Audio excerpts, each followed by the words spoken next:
bintang. Bisa kita lihat bersama-sama rasi-rasi bintang yang kita kenal. Dari ujung timur ada rasi bintang Scorpio, Libra, Virgo, Leo, Cancer, dan di ujung sebelah barat ada Gemini. Selain itu, terdapat pula rasi-rasi bintang yang mungkin baru kita jumpai, seperti Orion, Hydra, Vela, Carina, dan masih banyak lagi.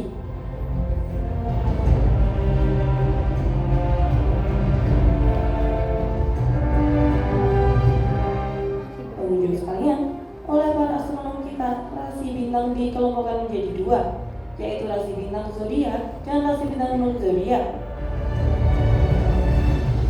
Dapat kita amati bersama, yang termasuk ke dalam rasi bintang zodiak adalah rasi bintang yang dilalui oleh garis ekliptika atau garis medan matahari, yang ditujukan dengan garis berwarna merah memutar dari arah timur ke arah barat. Setidaknya terdapat 88 rasi bintang dalam tata surya dan 13 diantaranya merupakan rasi bintang zodiak.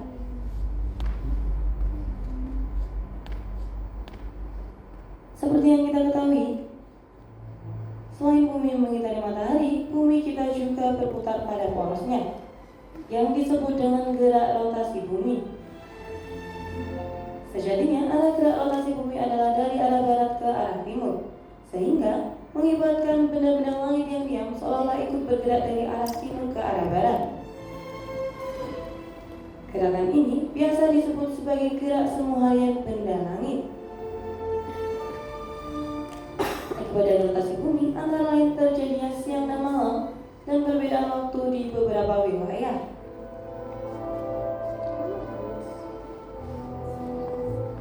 Inilah salah satu contoh akibat dari rotasi bumi.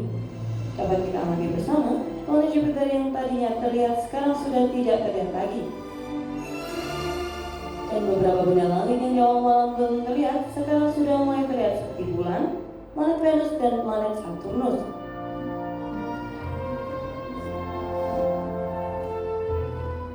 Untuk yang terakhir, kita akan menjelajah ke planet Saturnus, dan inilah dia penampakan dari si cantik Saturnus.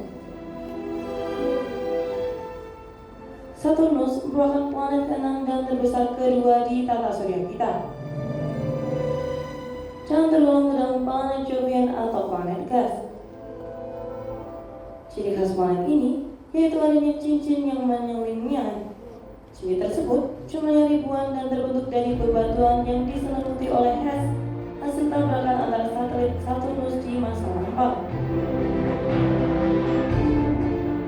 Seperti Jupiter, sebagian penyusun Saturnus adalah hidrogen dan helium. Kala revolusinya selama 29 tahun, dan tahukah para pengunjung, dalam kurun waktu setiap 378 hari, posisi matahari, bumi kita, melalui Saturnus berada pada satu garis lurus. Saturnus memiliki 53 satelit dan satelit yang terbesar bernama satelit Titan.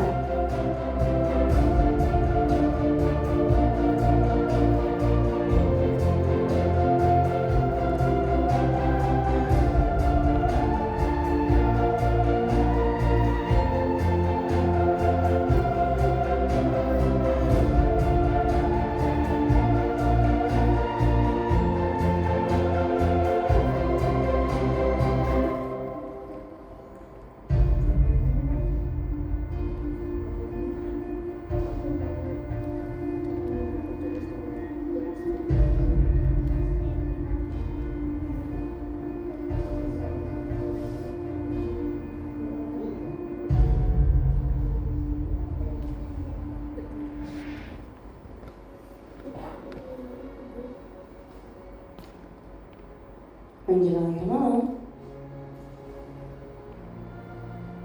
terkadang kita melihat selera cahaya yang begitu cepat di akhir malam. Orang zaman dahulu sering menyebutnya dengan bintang jatuh. Sejatinya cahaya tersebut dikenal dengan meteor. Meteor adalah bebatuan ruang antar planet yang masuk ke dalam atmosfer bumi kemudian bergesekan dengan udara, lalu berpijar dan bercahaya. Terkadang meteor tersebut tidak habis terbakar dan meninggalkan sisa yang jatuh ke permukaan bumi dan disebut sebagai meteorit. Sedangkan cikal bakal dari cahaya meteor yang masih berada di luar angkasa disebut sebagai meteoroid. Jadi di sini kita mengenal 3 istilah yang hampir sama, yaitu meteor, meteorit, dan meteoroid.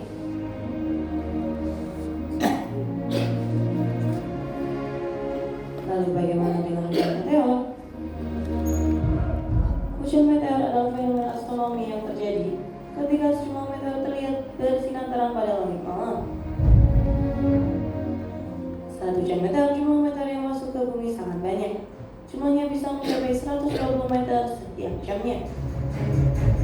Dalam 1 tahun pada tahun-tahun tertentu dan jika beruntung, setidaknya kita dapat menikmati 10 kali hujan meteor. Sebagai informasi, 6 Mei lalu telah terjadi puncak hujan meteor Eta Aquarius. Dan 13 Agustus yang akan datang diperkirakan akan terjadi puncak hujan meteor Perseus.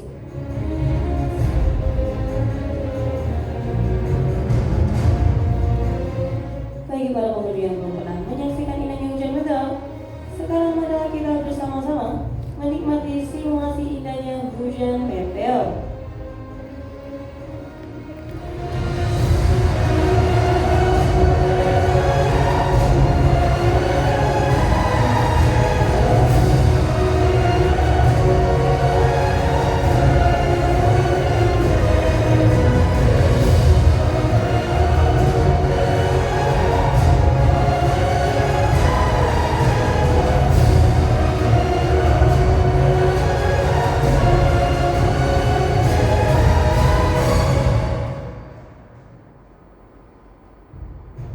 Wah, tak terasa saking asyiknya menikmati indahnya hujan meteor.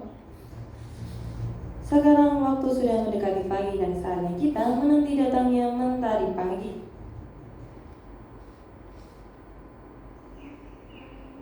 Para pengunjung bisa mengalihkan matanya ke sebelah timur sejenak untuk bersama-sama kita akan menikmati fenomena terbitnya matahari.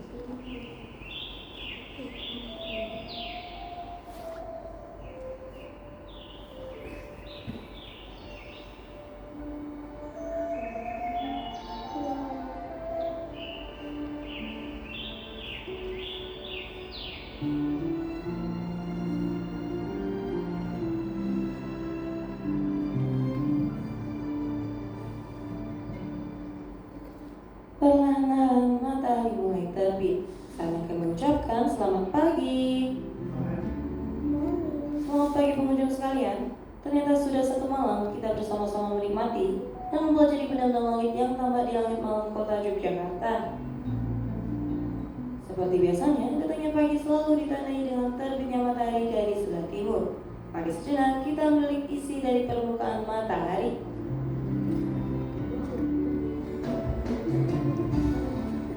Matahari merupakan pusat dari tata surya kita dan juga berperan sebagai sumber energi alami. Matahari kita memiliki gravitasi yang dapat menyeimbangkan posisi planet-planet dalam tata surya dan merupakan objek terbesar di tata surya.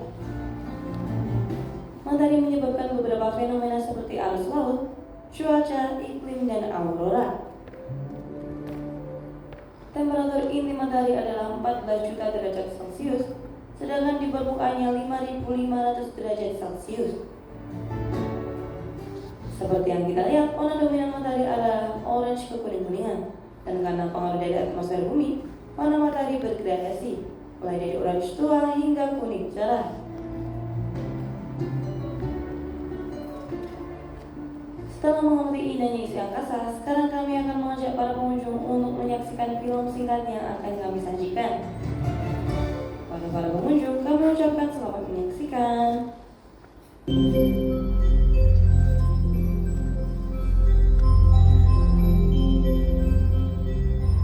Tata surya kita terlahir hampir 5 miliar tahun yang lalu dalam bentuk awan gas dan debu antar bintang yang disebut nebula.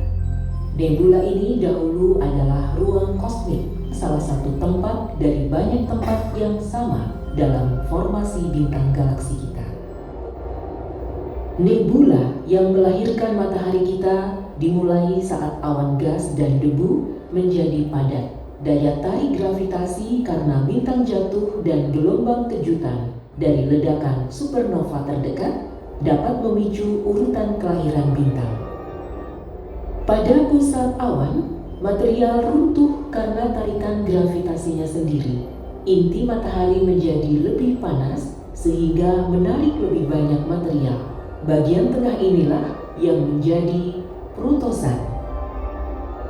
Saat temperatur pusat matahari mencapai 15 juta derajat Kelvin, kondisinya cukup panas untuk menyalakan tungku pembakaran nuklir pada inti awan. Kelahiran bintang baru mulai meluas, mengirimkan gelombang kejutan yang sangat besar melalui awan. Hal ini memadatkan gas dan debu ke dalam bentuk gumpalan mengelilingi matahari yang baru lahir.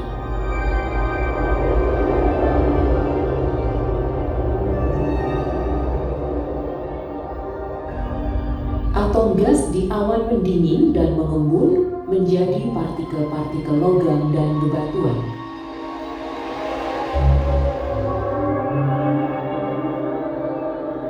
Objek-objek kecil tersebut saling bertabrakan menciptakan bentuk yang lebih besar, disebut planetesimals. Planetesimals tersebut bertabrakan untuk membentuk protoplanet. Dalam jutaan tahun, tubrukan terus berlanjut membentuk sistem tata surya. Saat protoplanet mengumpulkan massa, daya tarik gravitasinya pun meningkat. Proses ini disebut penambahan. Asteroid, planet-planet, dan bulan-bulan ikut tercipta.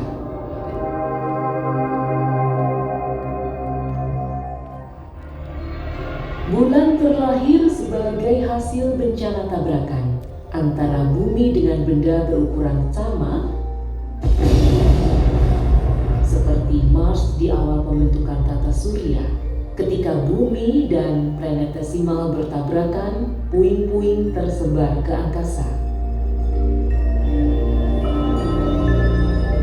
Seiring waktu, kekuatan gravitasi menarik puing-puing tersebut dan membentuk kelahiran bulan baru, serta mengorbit mengelilingi bumi muda.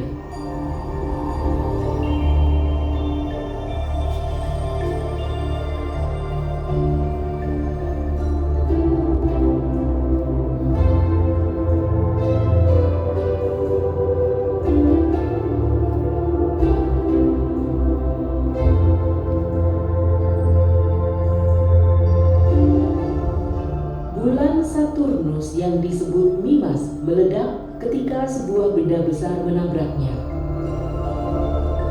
Tabrakan yang menyebabkan kawah seluas 130 km dengan kedalaman 10 km tersebut menimbulkan gelombang guncangan pada Mimas, serta menyebabkan retakan pada sisi yang berlawanan.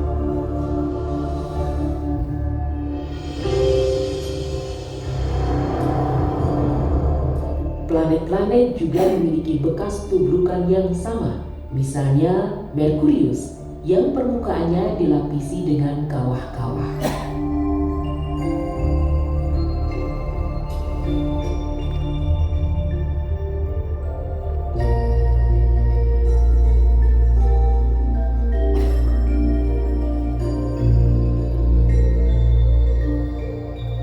Venus juga memiliki kawah yang terbentuk dari proyektil-proyektil yang berhasil menembus kepadatan awan atmosfernya.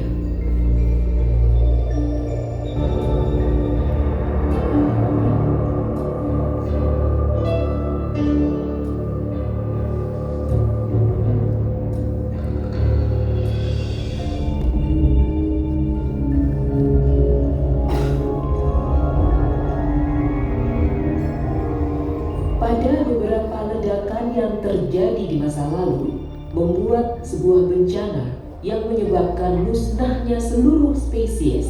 Salah satu dampaknya yaitu musnahnya dinosaurus pada 65 juta tahun yang lalu.